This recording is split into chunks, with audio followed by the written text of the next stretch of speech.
ચોટીલા તાલુકાના હણિયા અને ગઢેચી ગામે ઝેરી કેમિકલના ડમ્પિંગથી પશુઓના મોત, આમ આદમી પાર્ટીની મુલાકાત અને ગંભીર આક્ષેપો। ચોટીલા તાલુકાના હણિયા અને ગઢેચી ગામે ઝેરી કેમિકલના ડમ્પિંગથી પશુઓના મોત, આમ આદમી પાર્ટીની મુલાકાત અને ગંભીર આક્ષેપો।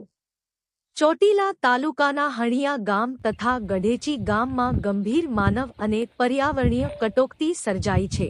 ઝેરી કેમિકલના ડમ્પિંગ સ્ટેશનમાંથી નીકળતા કેમિકલયુક્ત પાણીના કારણે પશુપાલકોની ભેંસો અને અન્ય મૂગા પશુઓના મોત નીપજ્યા છે।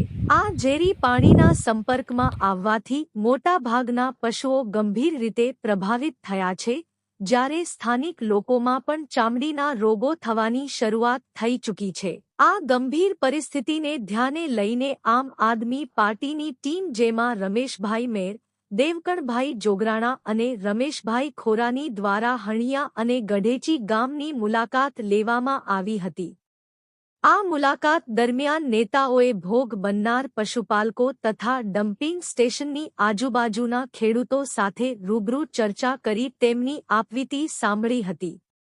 આપ નેતાઓએ આક્રોશ વ્યક્ત કરતા જણાવ્યું હતું કે સમગ્ર ગુજરાતમાંથી ચોટીલાના આ ગામોમાં ઝેરી કેમિકલનો કચરો છોડવામાં આવી રહ્યો છે અને શાસક પક્ષના ઇશારે લોકોને મોતના મુખમાં ધકેલવામાં આવી રહ્યા છે।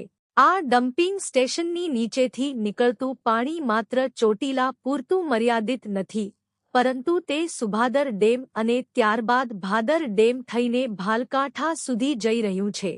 જો આના પર ત્વરિત પગલાં નહીં ભરાય તો આવનારા સમયમાં આખો પ્રદેશ મોટા જાનમાલના નુકસાનનો ભોગ બની શકે છે। સ્થાનિક પશુપાલકો અને ખેડૂતોમાં ભારે રોષ જોવા મળી રહ્યો છે અને વહીવટી તંત્ર તથા સરકાર આ ગંભીર બાબતે વહેલી તકે કડક કાર્યવાહી કરે તેવી ઉગ્ર માંગ ઉઠી છે। Bureau report Babubhai Dabhi, SS2 news, Surendranagar. બોલો। જો શરૂઆતમાં છે ને મારા ઢાંડાનું એક શીંગડું ભાંગી ગયું, ભડાકાનું પાણું આવ્યો, શીંગડું ભાંગી ગયું, કોઈએ જવાબ દીધો નહીં।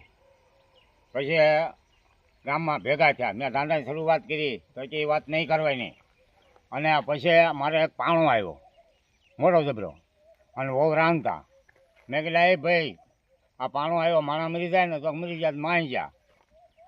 તે કાઢી મારા બે ઢાંડા મરી ગયા આ પાણી પીને, અને તે કાઢી બે ગાયો મરી ગયું, એટલે પછી મેં આ કૂવો બુરાવી દીધો।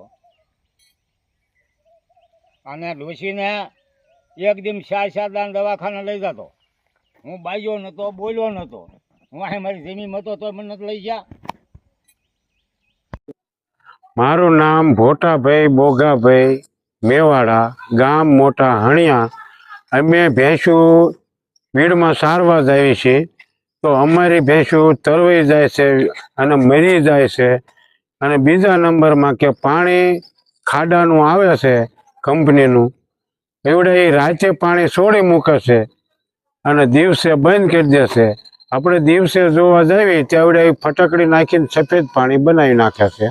એટલે હવે અમારે સારવાર જવું કે ન જવું, ઘરે બાંધ્યા રાખવી કે સીમમાં જાવી, તમે જો તમારા મનમાં હોય તો અમે કાં કોરાટમાં બધું લઈને આવી અને કાં તો ખાડે હાંકીને જાવી, પાણી મારી નાખવી।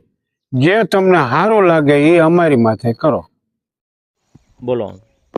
હું 60 ફૂટ ગુરાણો, બરોબર। અમારા વહુને પાણો પડ્યો હતો તો એમાં જાવ કોઈ સાંભળી નહીં, ગામમાં આશરો નથી અમારે સાહેબ, બરોબર। એમ કે મકાન કીધી, અમે મકાન કરી દઈશું, 5-5 મણના પાણા આવ્યા તો એમને જવાબ દેતા નથી। આ તમારી વાંહે પાણી ભર્યું શું છે એ પાણી પીરું છે, કેમિકલ બધું, કેમિકલ સાહેબ। તો આ તમારે જમીન છે આજુબાજુમાં, આ પાણી ખેતરમાં જાય છે? હા, અરે હમણાં હોરું પડ્યું હતું, હા હા, તો એ મોલ બધો બળી ગયો, બરાબર, કોઈ ગનકારતા નથી સાહેબ। અમારા ગરીબ માણસની રાવ જ નથી સાંભળતા લ્યો। માલ ઢોર પીવે તો માલ ઢોર પીવે તો મરી જાય છે, અને અટાણે તમે હાથ માલ પર બોલો ને તો તમારે સાંભળું ઉતરવા માંડે છે ભાઈ। બરાબર, ટૂંકમાં તમે આ પાણીને અડો તો તમારે તકલીફ પડે? હા તકલીફ, અને મને એલાચી થઈ ગઈ છે ને, મારે હજી દવા ચાલુ જ છે। રાતમાં 2-3 વખત છોકરા ઈકો લઈને લઈ જતા હતા તોય મને ગનકારતા નથી કોઈ, અમારા છોકરાને નથી ખાતા કોઈ, એમ કાંઈ હવે ગરીબ માણસ કાંઈ કહેતા નથી। રણિયા ગામ અમારો માલ સરવા જાય ત્યાં કણે બધું પાણી કેમિકલ નું પીને મારે હુવાવડી ભેંસ મરી જાય, તરોઈ ગયા.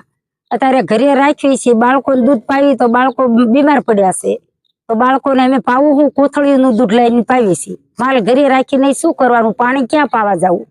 અમે ગરીબ માણસ, અમે બાળકો બધું જે કહ્યું એ અમે સરકારમાં આવી, કાંઈ એનો કાંઈક વ્યવસ્થા કરો.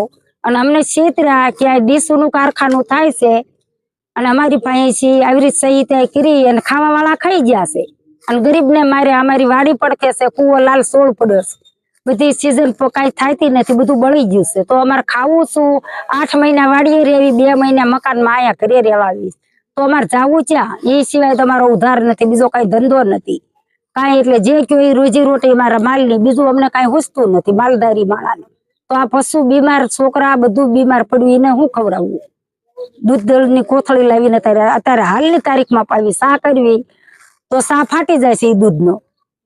લ્યો બોલો ચાલુ બોલો. મોટા હણિયા જાગાભાઈ બીજલભાઈ, ગાયું બીમાર પડી જાય છે, તરોઈ જાય છે. બોલો એના કારણે એના કારણે આવું થાય. આ ખાડાનું પાણી પી જાય, એમાં ખાડાના પાણીમાં શું આવે છે? કેમિકલ આવે છે. બપોર શું આવે છે? કેમિકલ આવે. ઈ તો બનાવે, ઈ લાયા હોય, ઈ એમને પૂછો. હા, તો આ ખાડો કોને કરવા દીધો? ખાડો અમે ક્યાં કરવા દીધો? અમને ઓછી ખબર પડતી હતી, ગરીબ માણસ અમે ગાયું માથે તાકી રહ્યા છે. આ તો પણ એમને કો કે ખાડો કરવા મંજૂરી તો આપી છે ને? ભાઈ આપી, અમને ક્યાં ખબર? આ તો બધું બન્યા પછી ખબર પડી. હા હા હા. બોલો. મારે આ ભેંસને 100 લીટર દૂધ આવતું હતું, અત્યારે લીટર દૂધ માણ આવે છે, અને મેં અત્યારે 11 માલ દોરી છે, 9 લીટર દૂધ ભરાવી છે 11 માલની. જર્સી ગાયું લાખની બાંધી એ ઓળખી ગઈ. હા, શેના કારણે થયું એવું? આ કેમિકલનો ખાડો થતા અમારી દશા બધી આવી થઈ ગઈ. એટલે ગમે એ સરકાર જે સહાય કરો એ અમે નકર, અમે બાળકો માણા બધું અમારું, અહીંયા કાંઈ રહેવાનો અધિકાર અમારે રહ્યો નથી. હા,